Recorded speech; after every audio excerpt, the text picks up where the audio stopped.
Hello, and let's talk about the explosion at the NLC India Limited plant near Kadalur in Tamil Nadu. The boiler explosion took place on Wednesday morning in Unit 5 of the plant and led to the death of 6 workers and injured at least 17. This is the second such accident in 2 months. Earlier in May, 5 persons were killed in a similar boiler explosion in Unit 6 of the plant. Now, one official has been suspended and the families have blamed the management for negligence. Both unions and opposition parties have cited the privatization of maintenance work for the disaster. The CPM, in fact, in June had demanded an inquiry by the CBI and the Central Vigilance Commission following allegations of corruption in the organization. We talked to NewsClick's Prabir Purkayastha on some of these issues. Thank you, Prabir, for joining us. So, we've seen the blast explosion that took place on the 1st of July. There was another explosion quite recently, 2 months ago almost. And this has raised a lot of concerns about one, general industrial safety as well during the time of the pandemic. We can come to that later. But in this specific case, how do you see some of the key issues that are involved, especially since the boiler units are quite old? Well, as you said, these boiler units are quite old. They're about 35 years old, if not older. And obviously, they need periodic checkups, maintenance, so that they are still not prone to failures. So that's an obvious issue. But there are two things I think which are very important here. One is, of course, it's happening in the times of pandemic.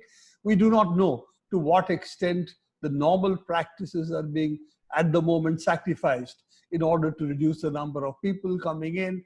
And if we postpone some of these things which are critical, and for the safety of the plant, of course, a lot of the maintenance work is critical, then of course it can impinge on safety. That's one part of it. And we have had a number of industrial accidents take place. Of course, Tuticorin is the other example, that plants were shut down and restarted with not adequate care, and we had explosions and other consequences there.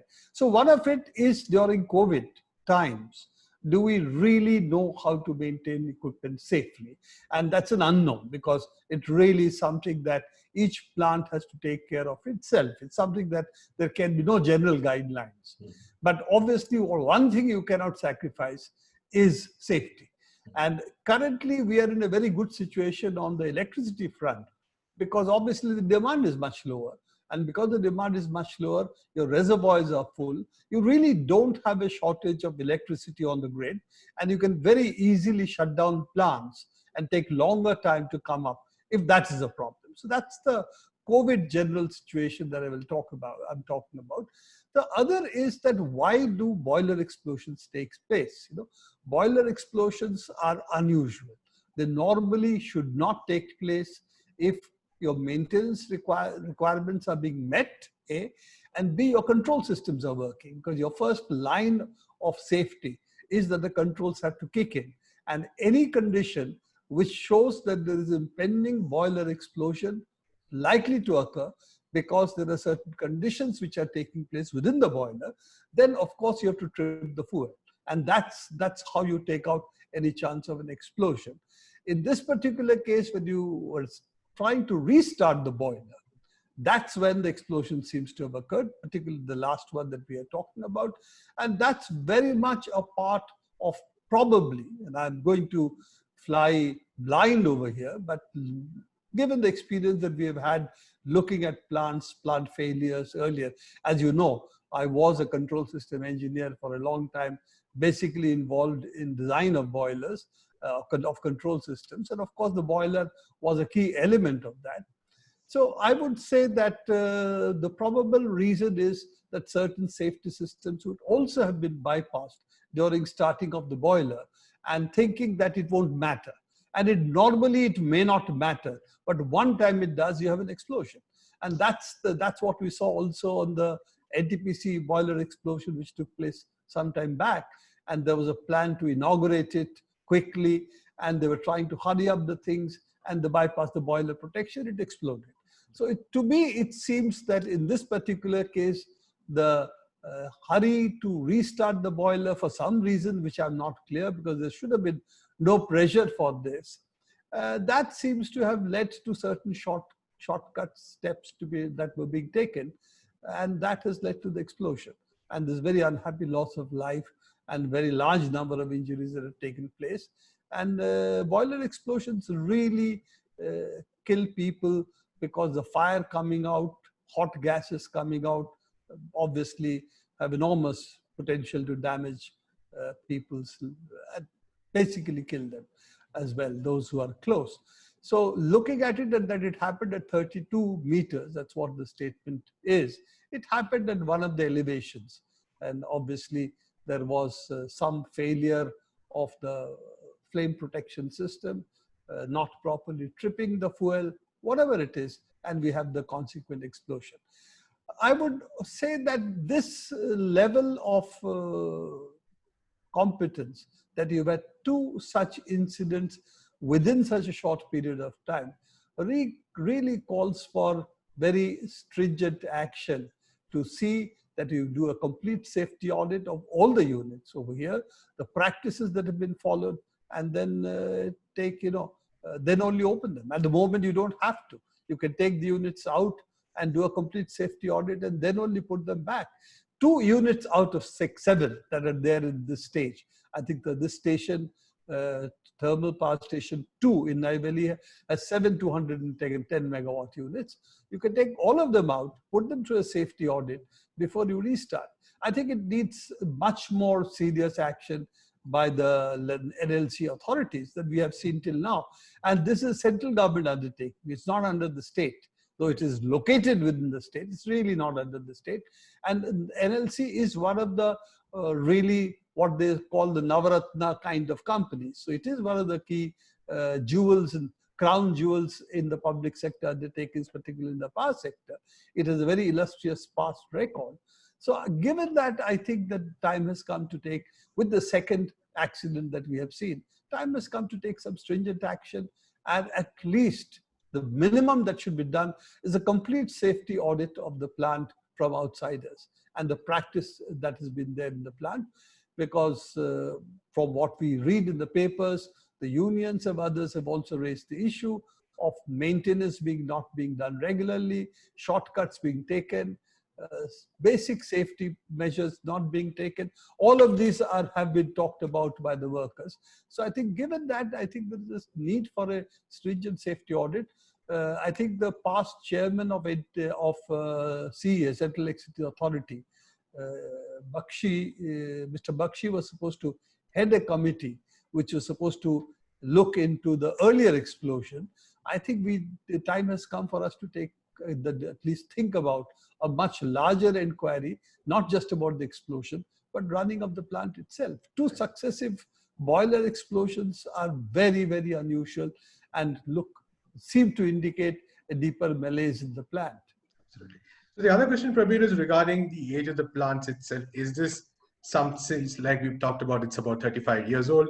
Is it something, are these plants right now still in a condition that can be maintained and work and continue for a while, or is there a need to maybe look at a much larger solution? We have had plants in NTPC, for instance, the earliest plants, which have been operational now for almost 40 years. The Singrauli plant, for example. So I do not think age of the plant is particularly the issue, because you can always take them down, refurbish them and start them again. So there are various ways to estimate the life of the plant and then take corrective action. Right. So I don't think that's really the issue. You can essentially run plants for a long time, provided you take the necessary measures. And if you find there is a problem in a certain area, then you refurbish that. So that's a well-known way of dealing with aging plants. So this is, to me, not the reason. And if you take these plants, there are number of plants in the state electricity boards as well as in NTPC, which are of the same vintage. Right. 210 megawatt units of VHL are the mainstay of Indian power sector. Okay, particularly the earlier vintage plants, and later on the 500 megawatt units. Of course, VHL is now under attack of different kinds because of privatization. Huge number of Chinese units came in, as well as units from other places. But essentially, BHEL was the main supplier for a very long time into the Indian power sector, and these vintage of plants are there all over the country. So I wouldn't think 30, 35 years is the reason for this particular blast. I would say it is something that is much more the responsibility of the plant and its personnel. And in the larger sense, it's the responsibility of the NLC leadership. Right. And finally, maybe you already talked about, of course, the situation of industrial accidents, industrial maintenance during COVID itself. And we've also, of course, seen the recent incident in vizak, where there was the leak that led to people, again, a lot of people dying.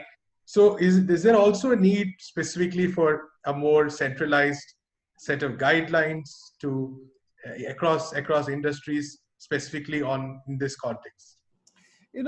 How to run hazardous equipment, hazardous units is quite known to the people who install and run such units. So the vizak issue that you are talking about, and the earlier we had the Tuticorin issue as well. All these are issues where people who run hazardous units should be able to do the proper checks before the equipment restarting.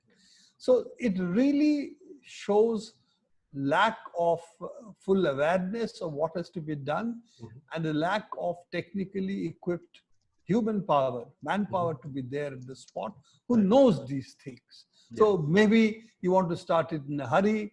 Maybe you don't want to call the people who really know these things, and you want to avoid them because of travel for other reasons. Some of these plants were set up by people from abroad. South Korea was one of the plant owners. Right. So it is possible that you make mistakes because you haven't called the right people. That's possible. Right. But I do not think it's a central responsibility or a regulatory responsibility and go and do safety audits for each and every plant. Yes, we do it for boiler. There is a boiler inspectorate which goes, and at the moment, they seem to know less about the boilers than the plant people themselves. So it has become more a formality for the boiler inspectorate to come in and do an inspection. Do we need a strong regulatory agency for boilers? Yes, I think the boiler inspectorate does need to be strengthened. Can you do it for every hazardous plant? To my understanding, we can only do it in the limited sense, because whatever safety audits we carry out, we really do not know the innards of a lot of these hazardous plants. Boilers are still much more, shall we say, well-known. They're well-known beasts. We know what they are. We know their designs. And much more is available in the public domain on that. But that's not true for the chemical industry, because a lot of them are really proprietary procedures. So we don't even know what actually the risks are, as we found out in the Bhopal gas disaster. That only all the things that were there in that plant. I doubt very much at the time that India had the ability to know the possible dangers from this equipment and the chemicals used. And I think that would still be the case in a large number of chemical industrial plants. Right. But at the level of boilers, yes, regulation certainly needs to be strengthened. But in this particular case, I think the first blame, the first responsibility is of the plant authorities. It's only secondarily that you can talk about the boiler inspectorate and others who should have also been alert about the possibilities, and particularly after one explosion. Thank you so much, Ravi, for talking to us. That's all we have time for today. We'll be back on Monday with major news developments from the country. Until then, keep watching NewsClick.